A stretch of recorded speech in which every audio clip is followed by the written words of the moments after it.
ये सड़क को 8 महीने हो गए हैं, लेकिन सरकार के उसके बाद भी ये जूं नहीं जागी सरकार के कानों में कि ये रोड सबसे पहले पब्लिक की मांग है। हल्द्वानी आने वाली रोड बह गई थी, उस पर अभी तक सरकार और प्रशासन ने कोई भी काम नहीं करा है और यहाँ से ट्रैफिक बाधित हो रहा है। इनके कानों में कोई जूं नहीं पड़ी है। लोग यहाँ पर अनिश्चितकालीन भूख हड़ताल पर बैठ गए। लंबे समय से इस सड़क को बनने की मांग लगातार उठते हुए आई है।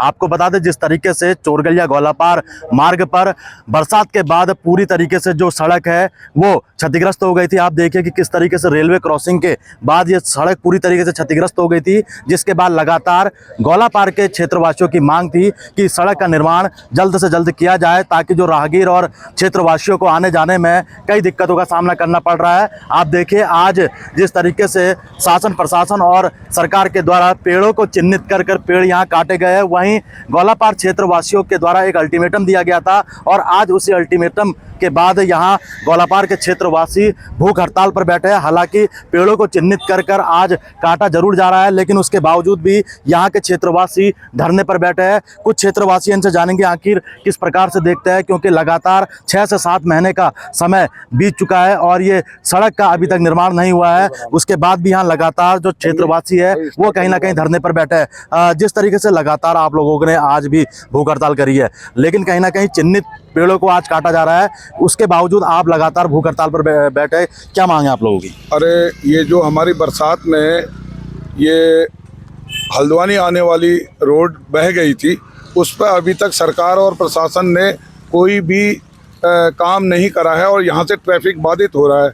यहाँ पर आने जाने वाले लोगों को बड़ी दिक्कतें हो रही हैं और ये रास्ता बंद करके वहाँ के यात्रियों को 3 पानी के थ्रू और काठगोदाम के थ्रू भेजते हैं। ये बहुत गलत बात है। हमारे वहाँ अगर कोई आदमी अस्वस्थ बीमार आदमी की भी अगर कोई गाड़ी आ रही तो उसको नहीं आने जाने दे रहे हैं और इसमें जाम लग जाता है। कभी कभी तो इसी 100 मीटर पार करने में घंटे 2 घंटे लग जाते हैं और रेलवे क्रॉसिंग का अलग चक्कर है, फाटक लगता है, उसमें भी बंद हो जाता है।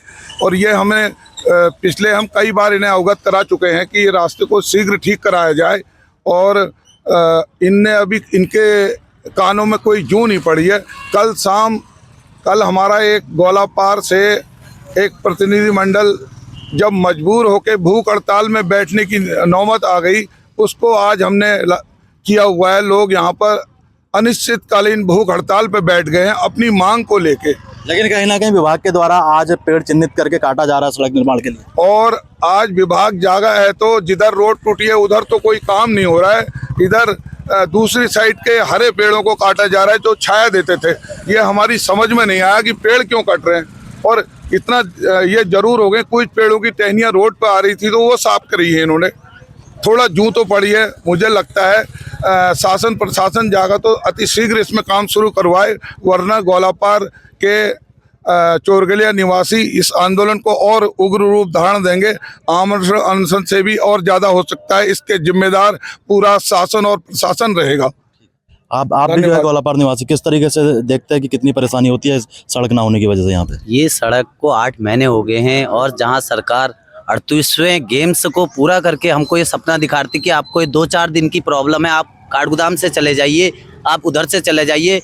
हमने अपने इन अतिथियों को देव भव करके यहाँ सम्मान दिया और सम्मान में किसी भी प्रकार की कोई हमसे अगर त्रुटि हो गई होगी तो उसके लिए भी हम क्षमा याची है। लेकिन सरकार के उसके बाद भी ये जूं नहीं जागी सरकार के कानों में कि ये रोड सबसे पहले पब्लिक की मांग है। अगर इन्हें रोड ही नहीं बनानी थी तो अप्रोच रोड क्यों भरी? उसमें भी कहीं से कहीं तक कोई सरिया सीमेंट का कोई काम नहीं हुआ है, वो दोबारा से बहने की कगार पे है। और आप देख सकते हैं इस साइड जो ये भ्रष्टाचार की बू आ रही है सर, इनमें ये जो पिलर है इनमें किसी प्रकार की कोई सरिया तक नहीं लगी है। इस नदी को बचाने के लिए अगर यहाँ पे सरिया का जाल नहीं लगेगा तो ये बचेगा कैसे? और रही बात ये पेड़ काटने की, ये पेड़ों को काटना पाप है। हमने संकल्प लिया है ना जंगलों में आग लगेगी ना पेड़ कटेंगे। ये संकल्प के साथ वन विभाग के साथ हमने ये प्रतिज्ञा की थी, लेकिन हम देख रहे हैं पेड़ कट रहे हैं। और जिस साइड आपको ट्रालियों से उससे ये भरना चाहिए था, आप खाली भर देते, अभी दीवार बाद में दे देते, कोई दिक्कत नहीं थी। लेकिन सरकार अपने उन टेंडरों के खातिर पता नहीं किसके खातिर हमको ये बहाना बना के ये लटका दिया गया है ये कार्य। मैं मुख्यमंत्री धामी जी से यही रिक्वेस्ट करता हूँ, आप अगर इस जगह से गुजरते, और उस समय तो आपके लिए वीआईपी पंडाल लगा दिए गए और बिल्कुल रोड छोप दी गई हमारी, लेकिन आज हम इस दर्द को बयां कर रहे हैं। ये दर्द हमारा नितिन गडकरी जी के पास भी जाना चाहिए। जो पुल 6 महीने में बन जाना चाहिए, वो पुल के लिए और रोड के लिए हमको 8 महीने गुजारने पड़ रहे हैं। ये कैसा विकास है इस उत्तराखंड का आप लोगों का? यही मैं मीडिया के प्रभारियों से भी कहूंगा, ये जो नीचे पिलर पड़े हैं, अगर इनमें एक भी सरिया पड़ी है तो आप दिखाइए इन सरियाओं में। इनमें भ्रष्टाचार की भूख आ रही है। पूरे उत्तराखंड वासियों से यही कहता हूँ, इसी तरह का। अब आप देखिए जिस तरीके से क्षेत्रवासियों की ये मांग है कि जिस तरीके से इस बरसात में इस सड़क पूरी तरीके से पानी में समा गई थी। आप देखिए कि ये गौला पार और गौला पुल चोरगलिया मार्ग को जोड़ने वाला ये सड़क है, और आज यहाँ जिस तरीके से पेड़ों को चिन्हित करके विभाग के द्वारा काटा गया है। दूसरी तरफ अगर हम आप दिखाएं तो विभाग के द्वारा इन पेड़ों को चिन्हित करके इस जो सड़क है, इस सड़क को लगभग 1.5 से 2 मीटर दूसरी तरफ को बढ़ाया जाएगा। आप देखिए ये पेड़ों को अभी विभाग के द्वारा चिन्हित करके इस पेड़ों को काट दिया गया, लेकिन उसके बावजूद भी लगातार जिस तरीके से यहाँ गौला पार के और चोरगलिया के क्षेत्रवासियों ने आमरण अनशन और धरना प्रदर्शन किया है कि लगातार जब तक इस सड़क का पूरी तरीके से निर्माण नहीं होता है, इन लोगों की लगातार जो धरना प्रदर्शन है वो कहीं ना कहीं जारी रहेगा। देखो,